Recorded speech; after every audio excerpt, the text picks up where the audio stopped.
Have you noticed any difference in Brady this week at all? Not really, no.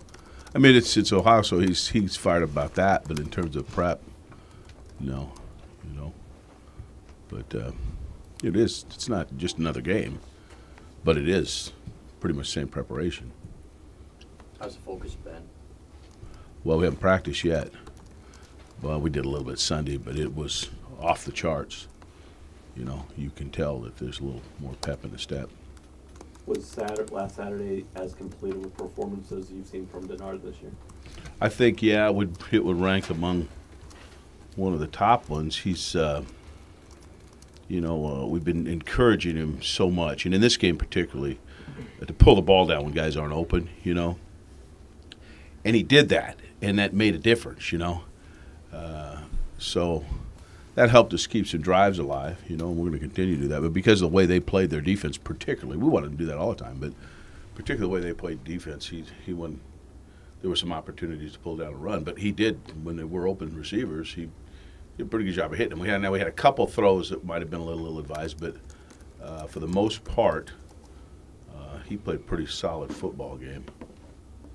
What do you think has kept him from that taking off and running? Is it just trying to be conscientious as a quarterback? Yeah, trying to, you know, sometimes as a quarterback, and everyone I've ever had, I think, is like this a little bit. They want to prove that they can throw the ball, but there's a point where, you know, you got to use your skills. And we talked about it before. I said, you got to use your skills more. You got great skills. Let's make these guys pay for some of this stuff. And he took it to heart. He's you know, the one thing, here's the delicate balance is, you don't want to turn down open receivers. If you start looking to run every time you drop to it, you'll never be. You can't pass the ball. You can't do that. That has to be something that's instinctive, or just comes from a result of the receivers being covered. You know what I mean? But you can't drop back and say every play's a quarterback draw, and then if somebody's open, throw it. Expect to have any kind of passing game. That's absurd. I don't care how good the runner is, good running quarterback is. So that being said, where does one start in the other end? You know, so but in this game we were a little more quarterback was going to be the check down oriented, and we're like that a little bit anyway. Like I say, but this game even more just because of the way they played. You have a chance to get 2,000-yard rushers. How important is that, even if for vanity purposes? Well, again, numbers. I'm telling you, I try as much as I can. Unlike earlier in my career, to not be so obsessed with numbers. But the thing about it is what we wanted to do, without putting a number on it before the season, and I think we've accomplished some of this, is balance our offense out a little bit. I mean, everybody wants Denard to run the ball every play. Well, we don't want Denard to run the ball every play. He's not going to make it through the season doing that. So we wanted to find a back. Now, it took us a little while to really find the guy, but Fitz surfaced, and now he's flirting with 1,000 yards. I think that's awesome because it takes pressure off Denard. But his numbers take a hit as a result of it. That's okay. That's okay. We're not interested in, again, we get too obsessed with that stuff and it keeps us from winning. So I think it's great. And in answer to your question, that we're more balanced running with two guys able to run the ball and have those kind of numbers. It just presents more of a threat to the defense. And why do you think it took you a little bit of time to find that number two? Well, no one had surfaced. And what we just decided a few games back, it's been a few games now, is we're just going to keep him in there.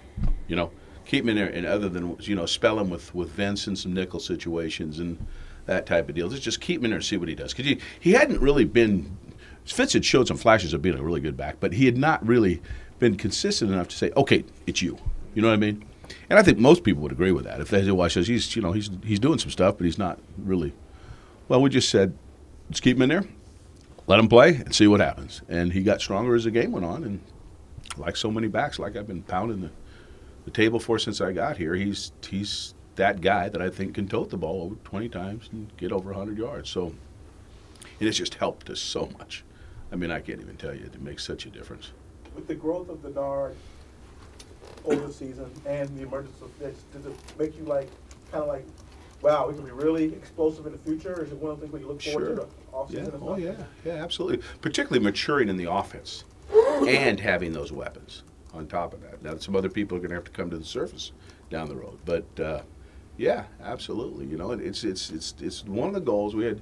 You know, again, I don't put a number on goals, but some of the goals we wanted are starting to really show up. I mean, possessing the football, not turning the ball over, winning the turnover battle week in and week out, being able to score, 30-plus points, and hopefully, help our defense as much as we possibly can. And defense is playing fantastic. So, it results in 9 wins. And that's really the goal. The goal is not to go out and get 500 yards a game. If we get 500 yards, and that's what it takes to win, we better do it. But the goal is to go out there and take care of that football, rush that football, have some balance. Don't depend on one player all the time, That's our approach. Right, wrong, or indifferent. People can agree, disagree, whatever they want. But that's how we're going to go about it here until the scenario dictates that we simply can't. What's the key to holding on to the football for 41 minutes? Fundamentals. We got some turnovers too, which was supplied. Our special teams played off the charts now. They were as good as ever. Danny did a great job of game plan and everything we did. We had some turnovers. They lost some possessions, and we ran the football 61 times. And not all of them were beautiful, but some were. And when you can do that and convert on third downs, which we did pretty good. I mean, and that's another thing I think that I mentioned, but you'd like to be around 45+% third down conversions, and we're above that this year, and that keeps moving the chains. If you get stopped on third downs, and I think you look at the games we lost, that's what's happened is we're not moving the chains, we're not getting more turns. But that's how you possess the ball for 40 minutes. You get turnovers and you move third down conversions. And even if you don't score points, you can still win a low-scoring game simply because you have the ball and they don't.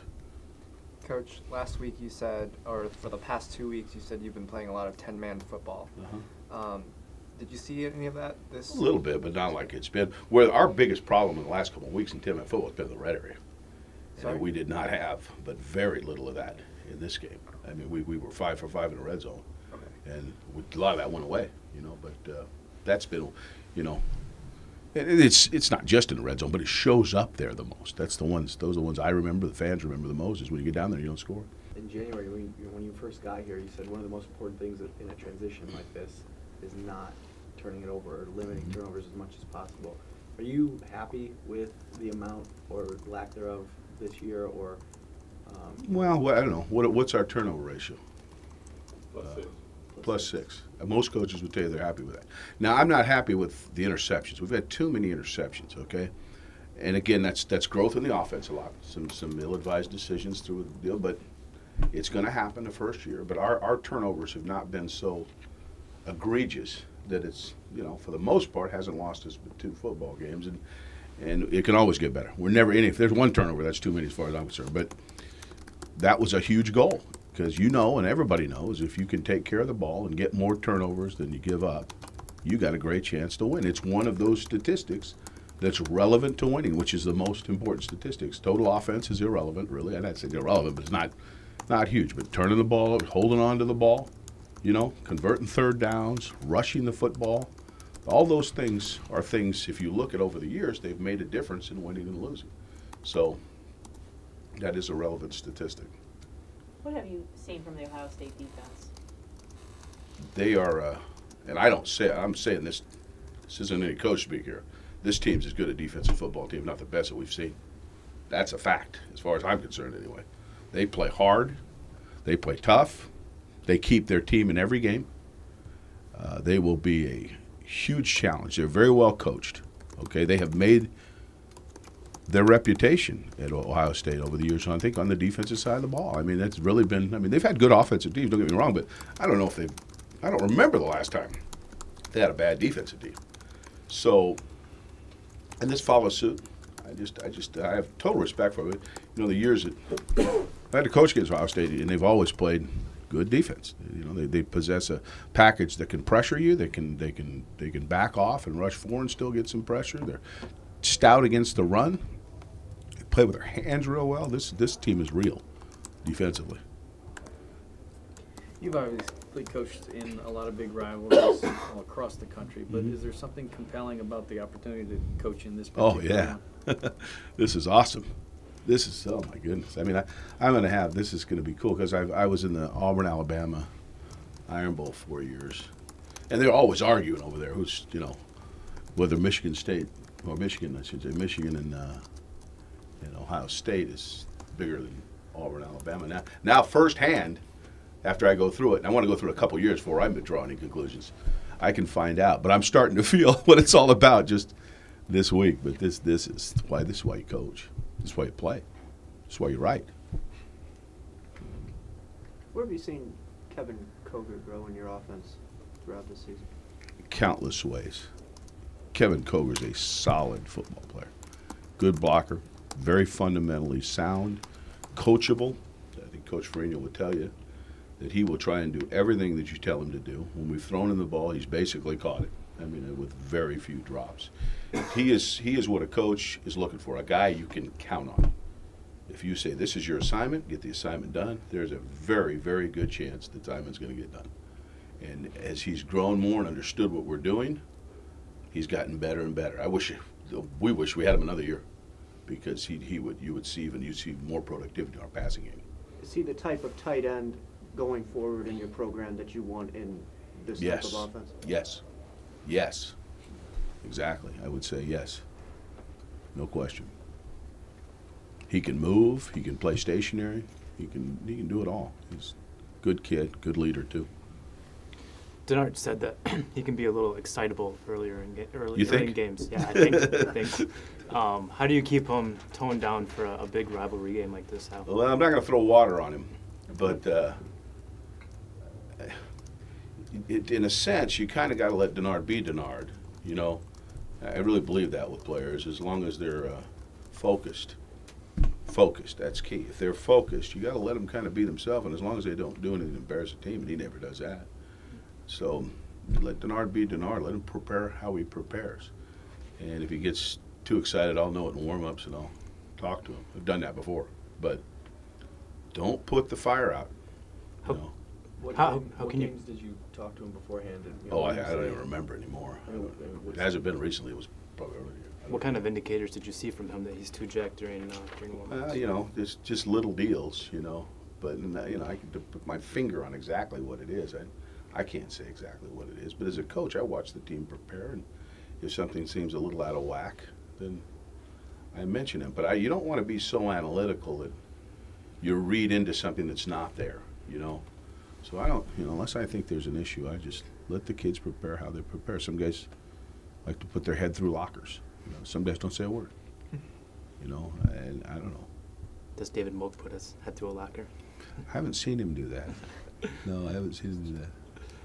Coach, was there a natural progression where you had to tell Denard stay in the pocket, and now he won't leave the pocket? And I guess, is that something that you have to learn innately, or is that something that he already had down? Well, your footwork kind of tells you how to do that. You know what I mean? And you drop back with the intent you're going to throw a pass. Okay? You have certain mechanical issues with your feet, and you can always tell what the guy's thinking by his feet. His feet will tell you exactly what he's thinking. That you have to go through. They're all fundamental issues. Then at one point, everything's trumped by your instincts. So if you don't see the throw, you don't like the throw, we have structure that we have, within the improv we have structure, but sometimes I've coached that structure, and some quarterbacks can't get out of those messes. But his instincts have to tell him, okay, it's not there, this is my next move. And there's only so much of that you can coach too, because he does some things that, as I've said many times, that I don't coach or anybody else has coached. So. Last question. Go ahead, Angela. You've worked with a lot of different quarterbacks over the years, and one of the things you said when you took this job is square peg, round hole. You wouldn't force it. Has it been a challenge for you working with Denard and not forcing the pass? A little bit. Here's the deal: when you've coached what is in essence prototypical drop back passers, okay, there's a certain style of play that goes with that, But I haven't had all prototypical drop back passers. Not all of them now. Some of them were, none of them like Denard, because none of them was fast, but some of them had some of the same traits.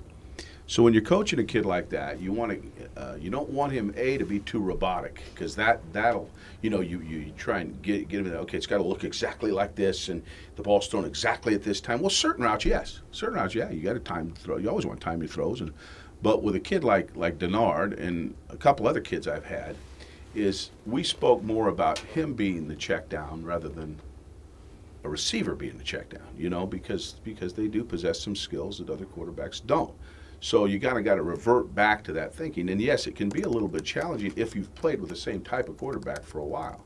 But I knew coming in that he was a different kind of a kid and was going to have to be approached a little bit different. So, you know, I hope I answered your question.